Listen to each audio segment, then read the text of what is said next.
सह्याद्री के घने जंगलों के गहराई में एक झरने के ठीक नीचे छुपा है भगवान शिव का एक ऐसा रूप जहां आज भी बहुत कम लोग पहुंच पाते हैं।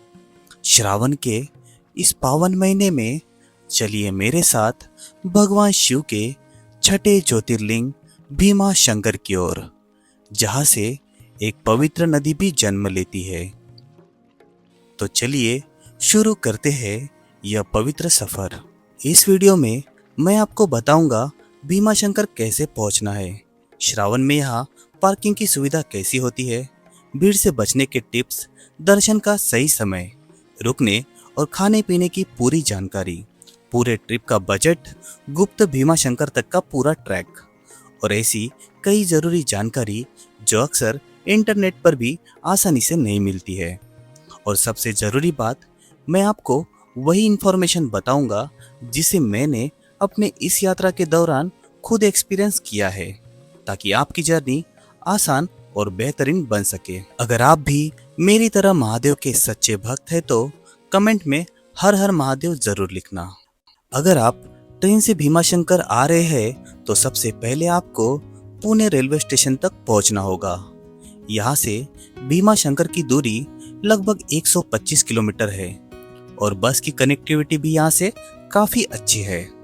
रेलवे स्टेशन के पास स्थित MSRTC बस स्टैंड से भीमा शंकर के लिए डायरेक्ट बसेस आसानी से मिल जाते हैं, जो लगभग हर आधे घंटे या 1 घंटे के अंतराल पर चलती है। अगर आप नासिक की तरफ से आ रहे हैं तो मंचर बस स्टैंड उतरना होगा।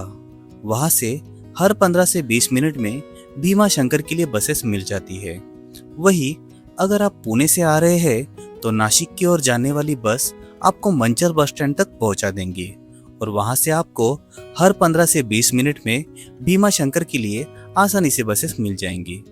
पुणे से मंचर तक बस का किराया लगभग 180 से 200 रुपये प्रति व्यक्ति रहता है और मंचर से भीमा शंकर के लिए बस का किराया 155 रुपये पर पर्सन होता है, जबकि महिलाओं के लिए महाराष्ट्र सरकार की योजना के तहत यह लगभग 80 रुपये रहता है।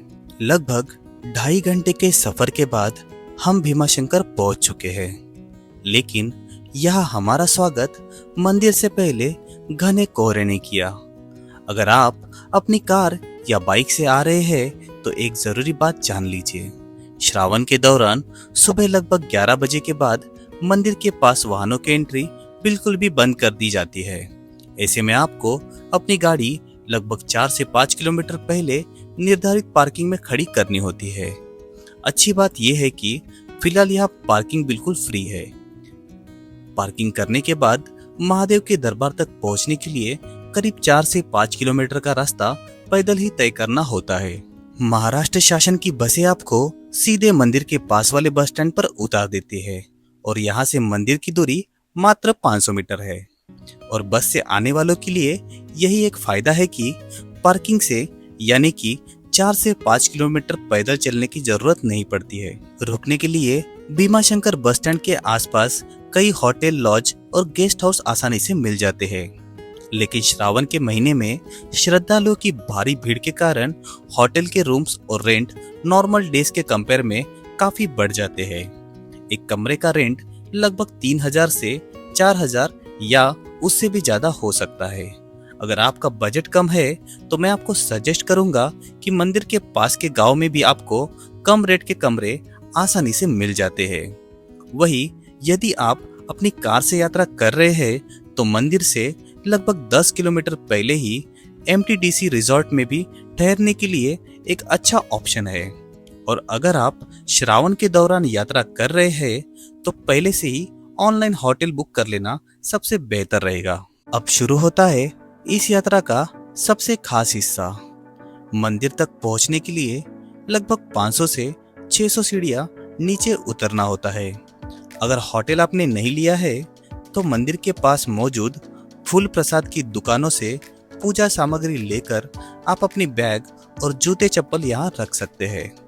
मुझे तो यहाँ अलग से लॉकर या शू काउंटर की सुविधा नहीं मिली, इसलिए ये छोटी सी इन्फॉर्मेशन मैंने आपको बता दी है। श्रावण में यहाँ भीड़ काफ़ी ज़्यादा होती है और अगर आपको गर्भगृह में ही जाके भोलेनाथ के दर्शन करने हैं तो दर्शन के लिए आपको लगभग 3 से 4 घंटे लाइन में लगना पड़ सकता है।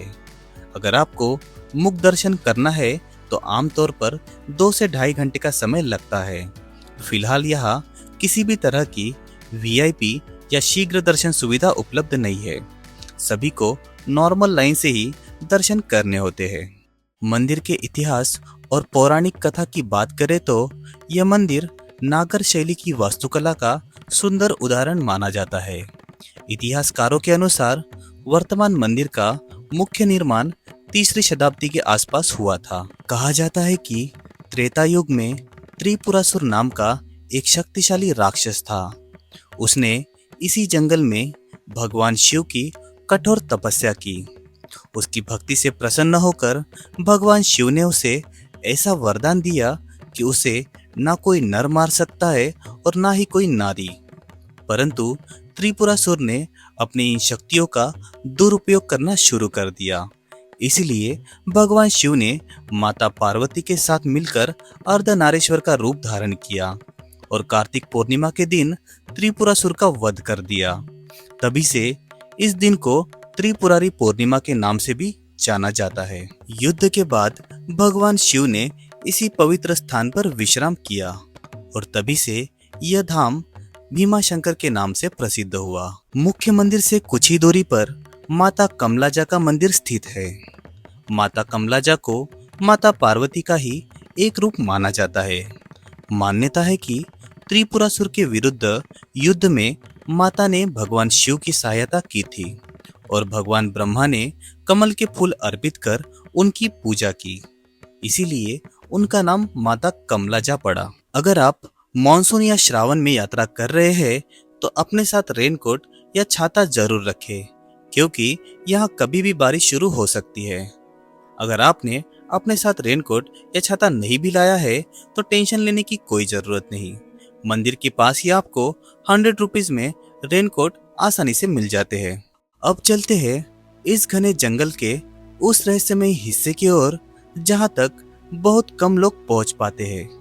गुप्त भीमाशंकर। मुख्य मंदिर के पीछे से लगभग 1.5 से 2 किलोमीटर लंबा ये जंगल का रास्ता इस रहस्यमय जगह तक आपको लेकर जाता है। अगर आप यहाँ पहली बार आ रहे हैं तो घबराने की जरूरत नहीं है। पूरे रास्ते में आपको ये लाल और पीले रंग के निशान देखने को मिलते हैं, जिन्हें आप फॉलो करते हुए आसानी से गुप्त भीमाशंकर पहुंच सकते हैं। बस मेरी आपको एक सलाह है कि ये ट्रैक आप शाम होने से पहले पहले पूरा जरूर कर ले और अगर पॉसिबल हो तो यहाँ ग्रुप में ही आना। लगभग 40 से 50 मिनट के ट्रैकिंग के बाद हम पहुँचते हैं गुप्त भीमाशंकर, जहाँ धार्मिक आस्था और प्रकृति का अद्भुत संगम हमें देखने को मिलता है। यहाँ बहते झरने के नीचे एक स्वयंभू शिवलिंग विराजमान है, जिस पर पूरे साल प्राकृतिक रूप से जलाभिषेक होता रहता है। इस झरने के जल के नीचे छिपे होने की वजह से इसे गुप्त भीमाशंकर कहा जाता है। मान्यता है कि इसी क्षेत्र से भीमा नदी का भी उद्गम होता है। सह्याद्री की गोद से निकलने वाली ये छोटी छोटी जलधाराएं आगे चलकर विशाल भीमा नदी का रूप ले लेती है।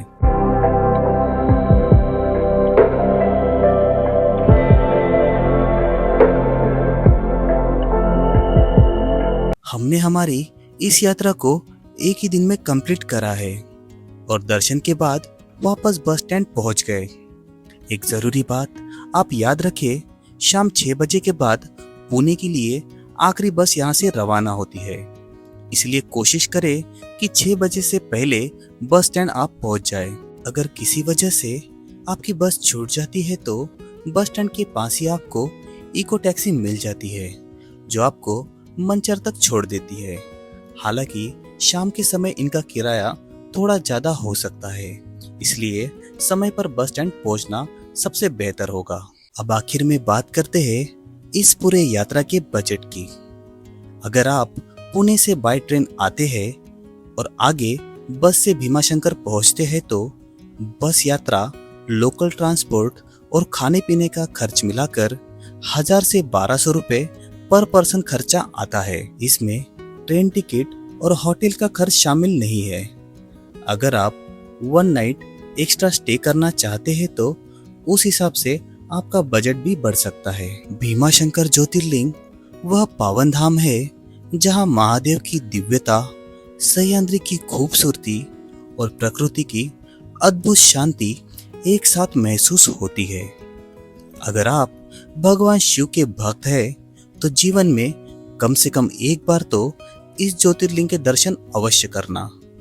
हो सकता है यह यात्रा आपके कदमों को सिर्फ एक मंदिर तक ही नहीं बल्कि मन की सच्ची शांति तक पहुंचा दे।